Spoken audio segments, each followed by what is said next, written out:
Welcome back. This is part 2 in the series where I'm looking at this Model 190 Singer sewing machine.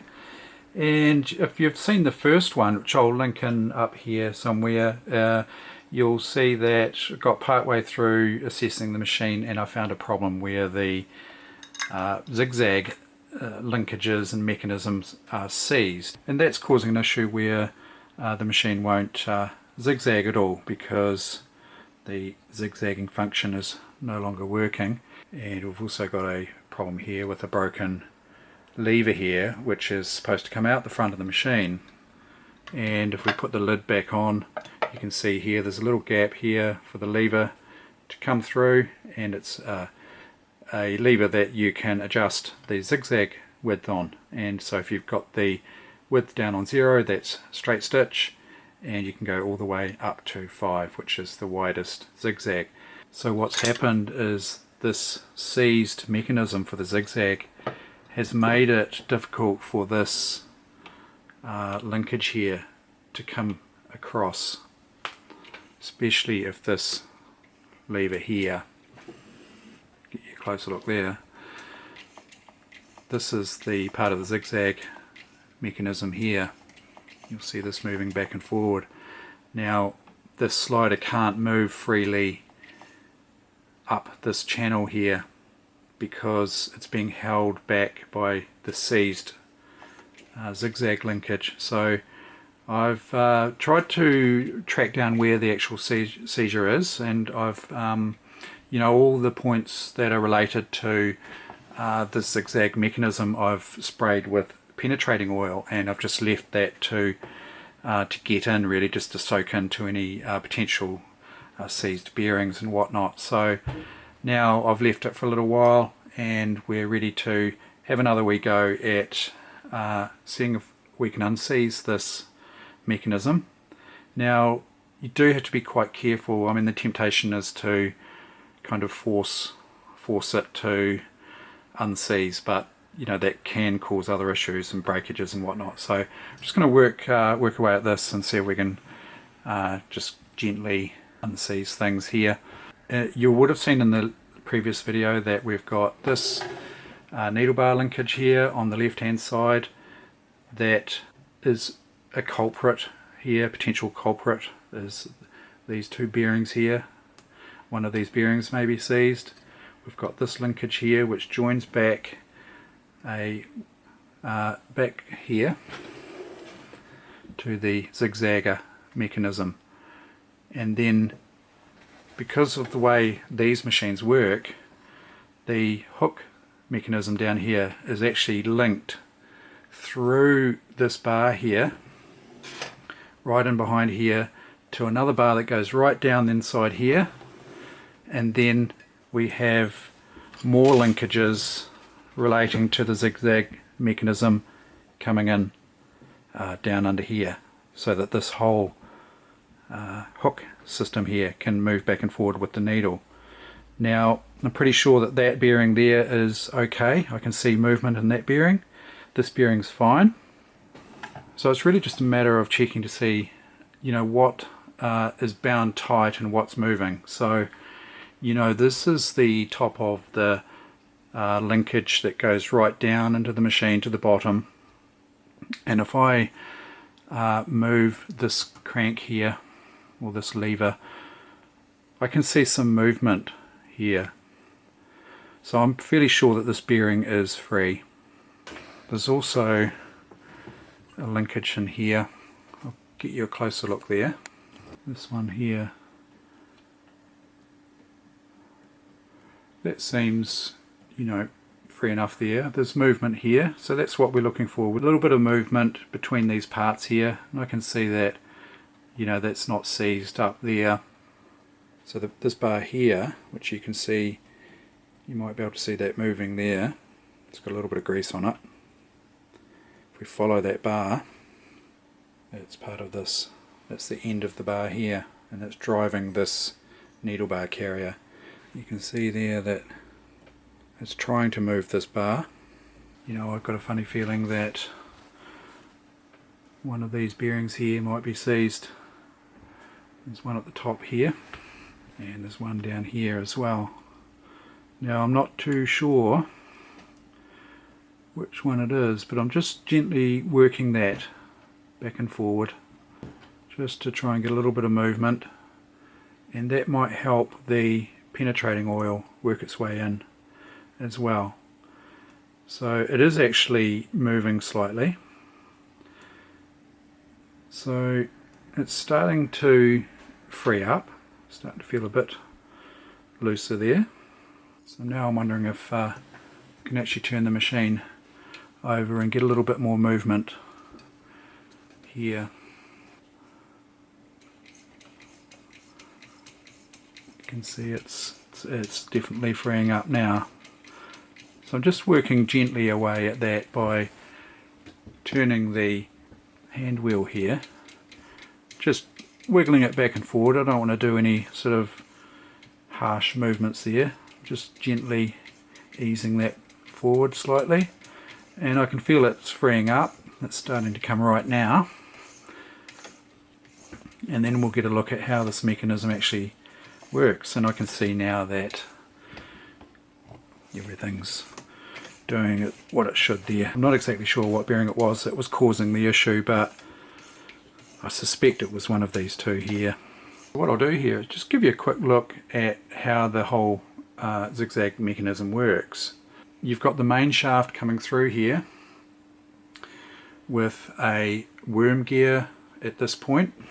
Try and get you a better view here. So we've got, this is the top shaft along here, machine's turning. This gear that's attached to the top shaft is turning this gear down in here, and that gear is attached to this cam here. You can see, you might just see it pop out the front, that cam there coming out the front, and it's driving the this slider here, just oscillating it back and forward. That's pretty much all it's doing. Now if we have a look at this slider here, when this is your zigzag, so your little lever, so the little lever that sticks out the front that's broken off here would normally stick out here, and when you're on 0 you're on straight stitch, and you'll see here that even though this is moving back and forward, that this linkage here is not moving anything. This point here isn't moving at all because it's at the pivot point of this. But when we slide the machine to the widest zigzag, so out here, you'll see that this linkage is now on this end of the slider here, and you'll see now it's moving this slider here. It's moving this shaft, so you'll see this shaft moving, whereas before when we had that down there, this shaft wasn't moving. So on the other end of the shaft you saw before is this here, and that's driving the needle bar carrier there. It's causing it to zigzag like that. But also you'll notice that this part here is also moving back and forward, and if we spin the machine around you'll see this here moving back and forward as well, and that is the top of the shaft that gets right down to the bottom. So if we watch that, it's zigzagging back and forward there, and then if we tip the machine on its back we'll have a look at the bottom of this shaft here, and if we have a look at this area down here, this is the bottom of that shaft that was heading down into the guts of the machine from the top there, and it's been driven by the zigzag mechanism, and you can see it there moving this linkage. And if we follow down the that linkage there, this one here, you can see it's connected here, and you can see there that it's moving this whole hook assembly through this collar, this shaft here. This collar here goes right through. That's that oil point that I was showing in the first, in part one there. So you can see the mechanism working there. So this hook here is staying in sync with the needle zigzagging there. So that's the zigzagging mechanism unseized and all freed up. So what I'll do now is I'll carry on oiling the bottom end of the machine, which I didn't go through in the first part because we found that we had a seized part there. So let's go ahead and oil the bottom half here. So we'll start on the right hand side. So pretty much when you turn the machine, you'll see anything that moves at any pivot point, you just put oil on. So here, on this linkage here, it's probably either side of that bearing there.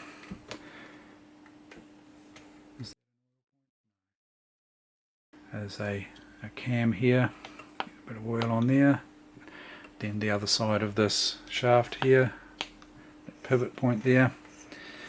And although I sprayed penetrating oil into some of the areas I thought might have been seized, it's always a good idea to put oil on top because the penetrating oil is too thin, and you really want to go in after it with proper oil just to lubricate the parts properly. So let's go ahead and do that bearing there. So you'll see that this shaft actually slips through that whole bearing there as it works its way back and forward on the zigzag motion. So anything with a little hole in it, like that little crank there, there's another one down here, the ends of these shafts here.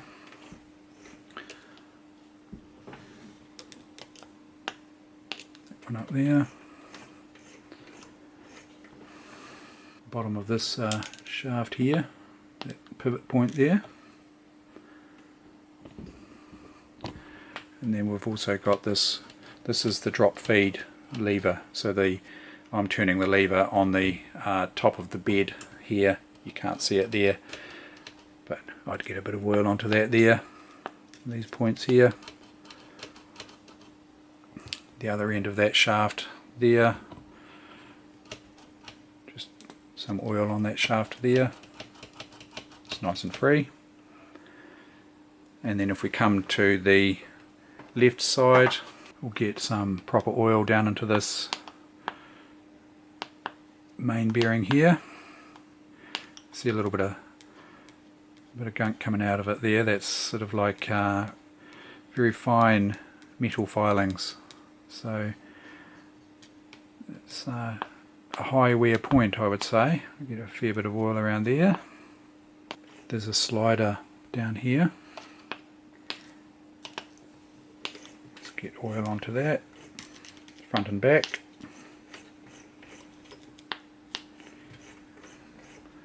The end of this shaft here, this pivot point here, this one also, and there's a feed bar here, this either side, that one. Little roller here for the feed. Give that an oil. And I think that's pretty much it. Sometimes I find I might have missed one when I do this from behind a camera. And I just wanted to go back over some of the areas that I put penetrating oil on, just to get, you know, the thicker oil back into there.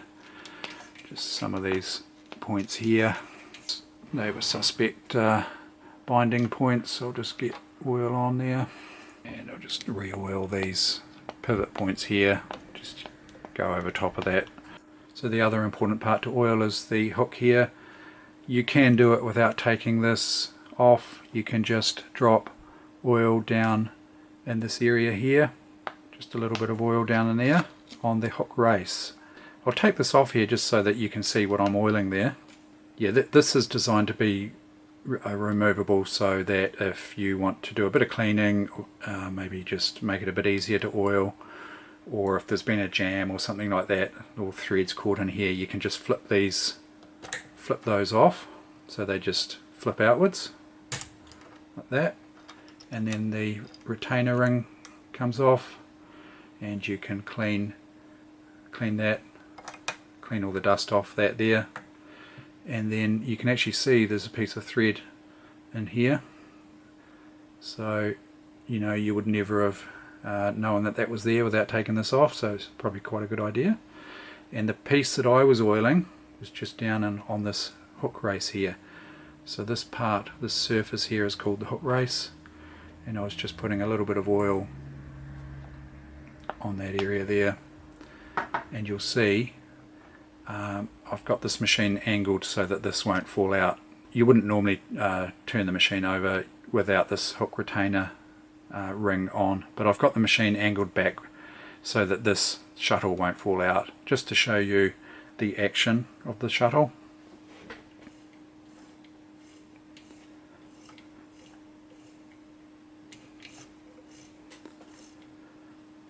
So you can see that the shuttle is actually running around this edge here, and that's a high wear area, so a very good idea to put oil on there quite often.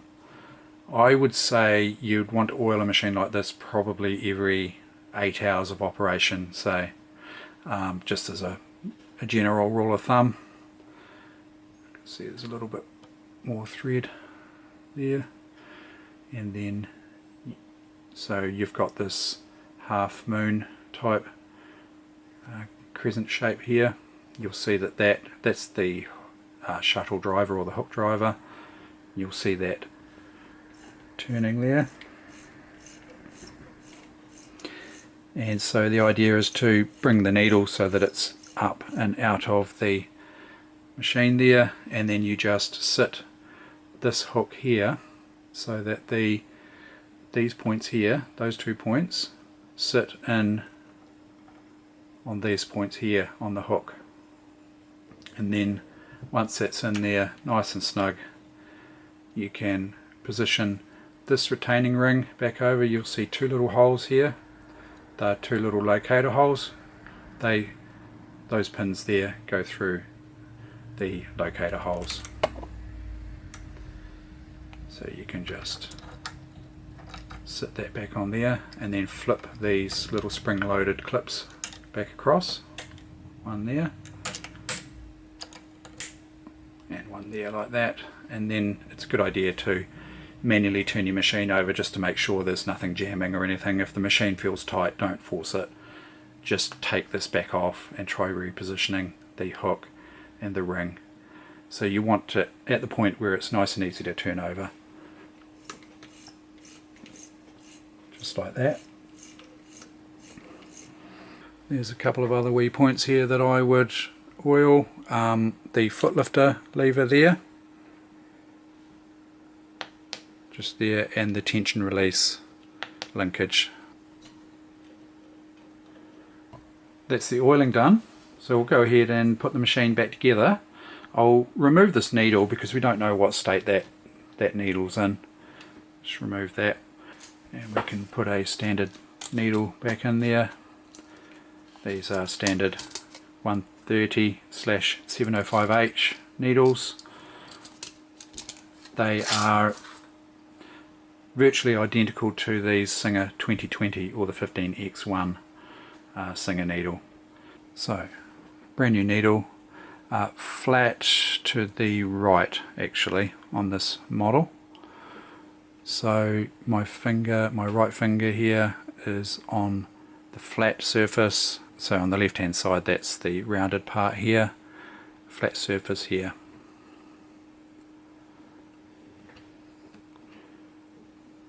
Put the needle in, make sure it goes right up to the stopper there, and then hold it there and tighten the needle clamp screw there.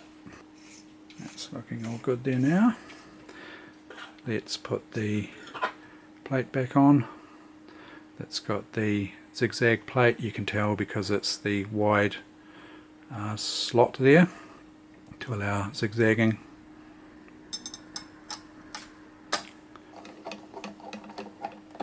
To there, that's that. Now because we can't adjust the zigzag width because the lever's broken off, which I'll sort out at some stage or find a replacement for that, I'll leave the zigzag on its maximum or near enough to it, and we'll put the lid back on.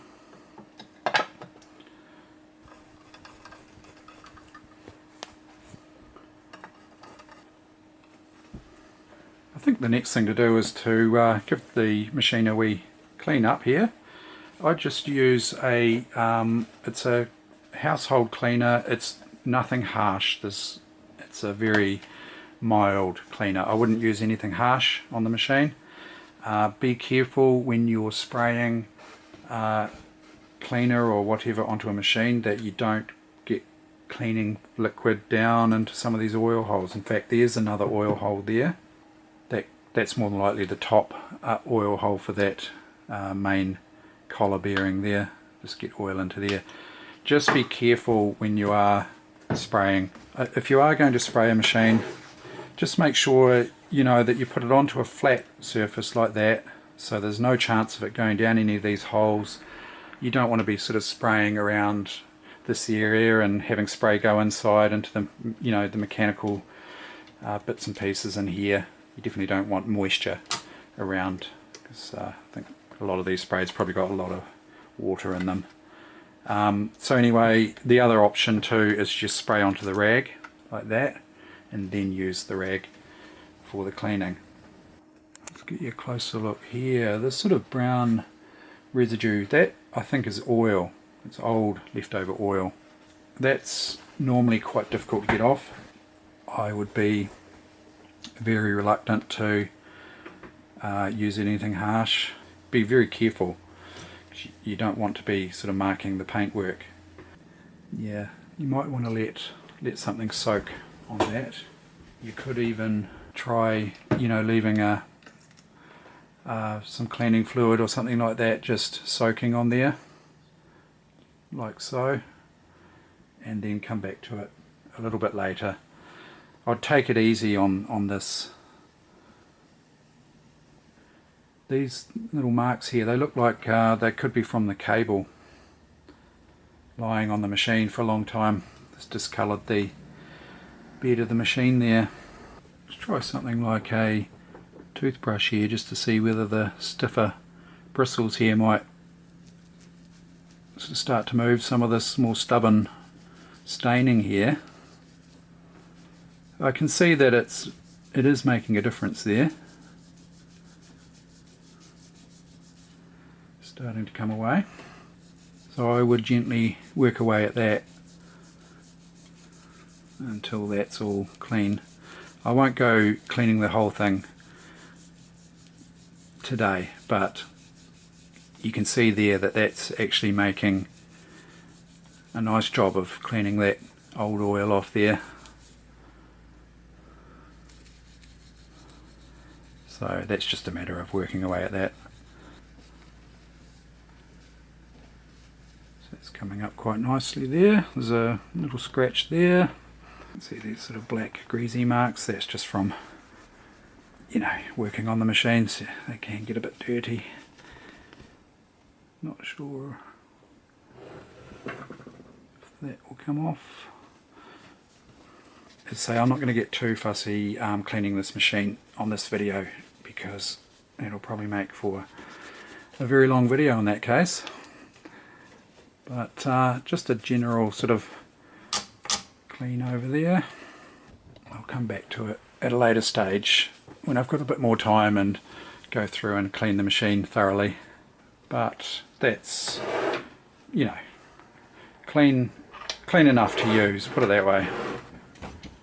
Well, I guess we should try winding a bobbin and seeing how it sews.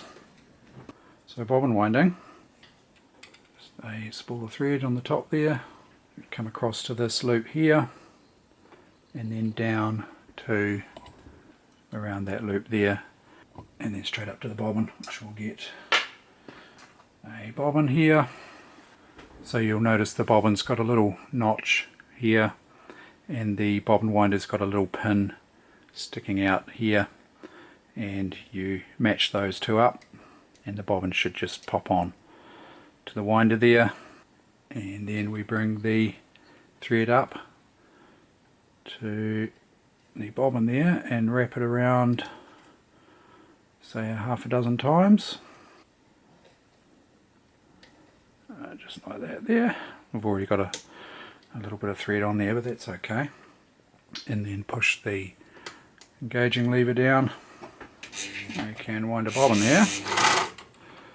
Just tidy these threads here up. Just trim those loose ends there.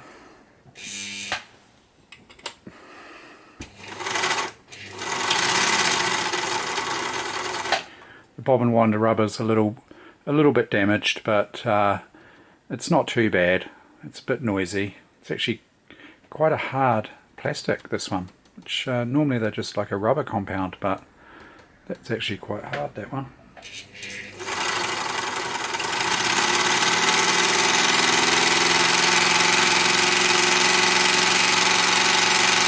It's quite noisy.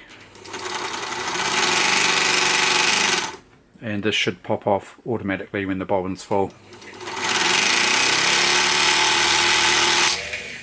Like that.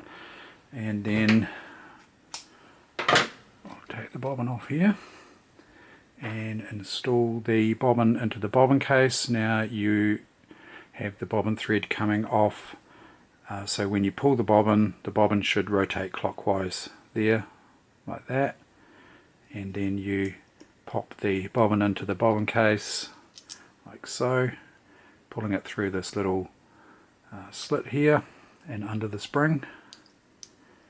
And I can feel that that bobbin tension is way too loose. I can't even pick the bobbin up with the thread.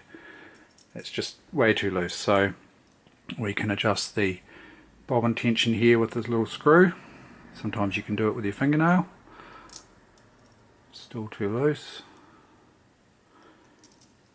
Still too loose. That's better. So I can actually hold the bobbin there. Now that might be a little bit tight. Yeah, a general rule of thumb, depends on the machine, but if you jiggle the bobbin, it should just sort of creep down like a spider on a web, and you can tell that that's just a little bit too tight. But that's a general rule of thumb for many machines, not all. Still too tight.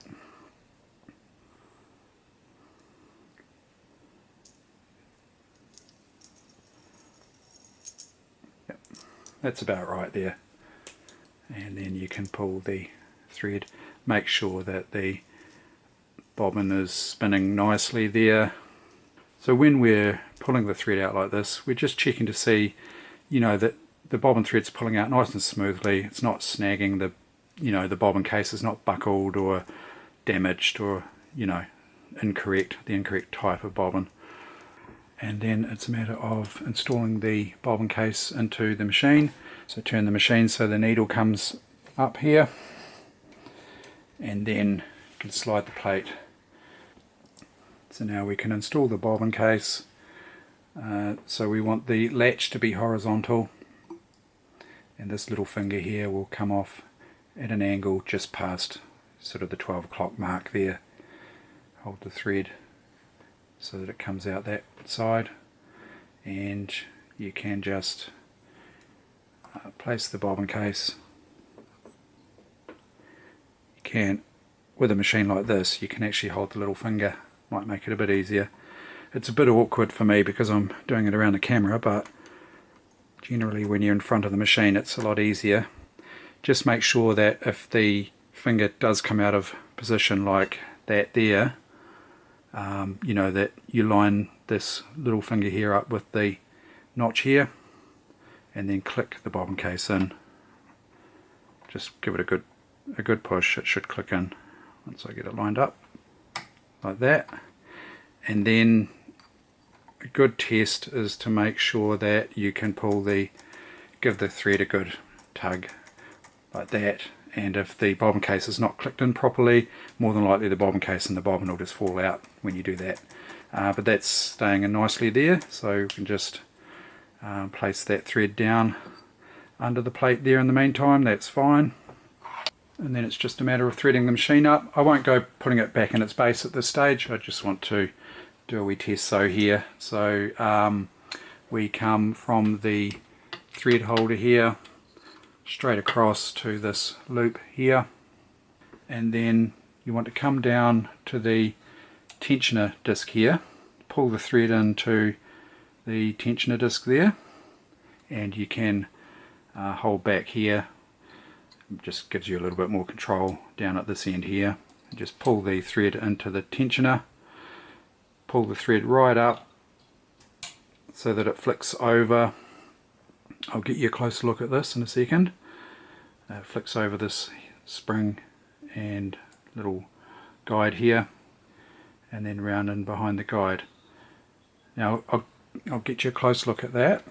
Got you in a bit closer there. I'll just unthread that again, show you that again. So we're coming in making sure that the thread goes down between the discs, that, and then I'm holding back with my other hand up here with the thread, and I'm pulling this thread here up and over past this little hook here. So I'm coming right over like that, and you can see there that the thread is now coming out from behind this little thread guide here and under the spring. So that's how it should look. You come in behind that there, and that's the sort of action you're looking for there. And you know, if you take up levers not at the top, just make sure that you turn the machine in operating direction until the take up lever comes right to the top there. Thread your thread from right to left, just like so. Come down through this little loop here. You can pull in behind to the right, I think. Yep, and then come to the left, and it hooks in to a little one-way thread guide there.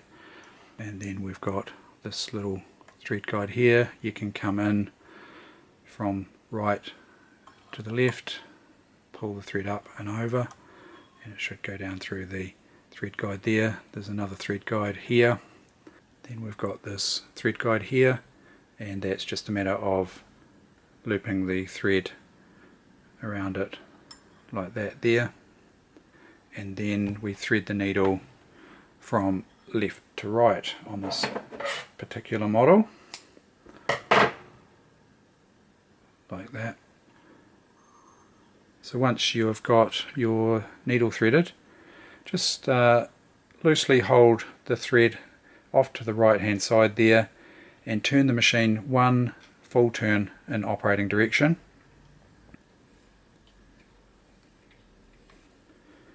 And then pull the thread, and it should bring the bobbin thread up like so. So this take up lever here, just turn your machine in operating direction until it comes right down and right back up again. We can install the presser foot there.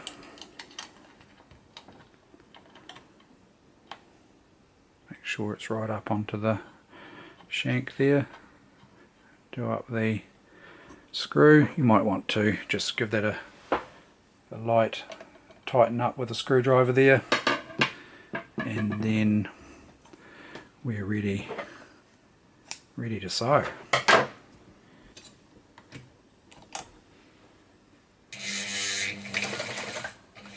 Okay, we're not feeding. Oh, drop feed. Yeah, I had the drop feed. So there's the drop feed knob. I had that turned clockwise so the feed dogs were not feeding the fabric through. So just turn that to the anti-clockwise there, and we're away. Very nice. You may notice when you've been doing this sort of thing that the thread is quite contaminated with sort of a dirty coloured oil there. Just sew on a piece of scrap like this until it clears itself.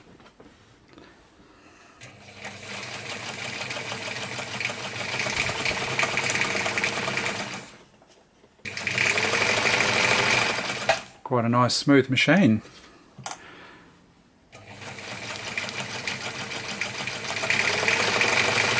Yeah, I like it. It's very nice.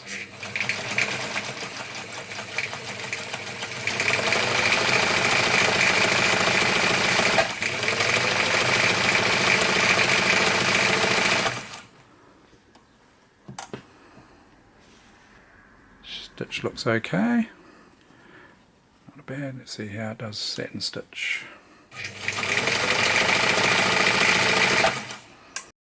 That's not bad. I think with a bit of tweaking of the tension, that satin stitch might look a little bit better.